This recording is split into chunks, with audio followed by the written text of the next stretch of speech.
Lakini kuna kitu kinaweza kikafanyika kama wewe una hii aina ya sikio ambalo neno la Mungu likija huelewi. Kuna watu neno la Mungu likihubiriwa hawaelewi. Tatizo ni nini? Lile neno huja likaondolewa, likanyakuliwa na adui. Sasa kuna mambo mawili matatu unaweza ukafanya kama uko kwenye hii aina ya sikio. Jambo la kwanza, ni lazima uwe mwanafunzi wa Yesu.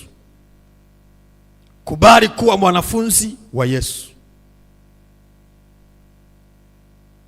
Jambo la pili, kuondoa utaji katika maisha yako.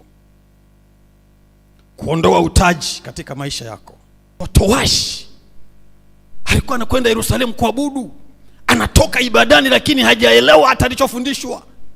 Roho wa Bwana akamwambia Filipo, kimbia mahali fulani utakutana na mtu anatoka kuabudu lakini hajaelewa. Amefundishwa neno la Mungu lakini adui amelinyakua. Filipo akaenda, akamwambia sogelea hilo gari, akalisogelea. Akasikia nasoma yule habari za Yesu. Namna mtiko alivyoandikwa kama mwana kondoo aliyekwenda kuchinjwa. Akamwambia unaelewa? Towashi akasema nitaelewaje? Na ndio maana nimekuambia jambo la kwanza, kubali kuwa mwanafunzi wa Yesu. Lazima ukubali mafundisho. Akasema siwezi kuelewa.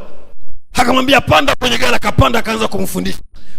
Towashi alipoanza kulielewa neno, yeye kwenye macho yakafunguliwa, akaona maji, akasema naweza kubatizwa. Filipo anasema hakuna cha kuweza kukuzuia. Wakateremka majini, Towashi akabatizwa. Wakati Towashi anabatizwa, Roho Mtakatifu akashuka akamnyakua Filipo. Biblia inasema Towashi akaenda kwa furaha, maana amelielewa neno la Mungu, amelisikia neno la Mungu. Lakini kilichokuwa kinamfanya mwanzo asilisikie ni nini? Sikio.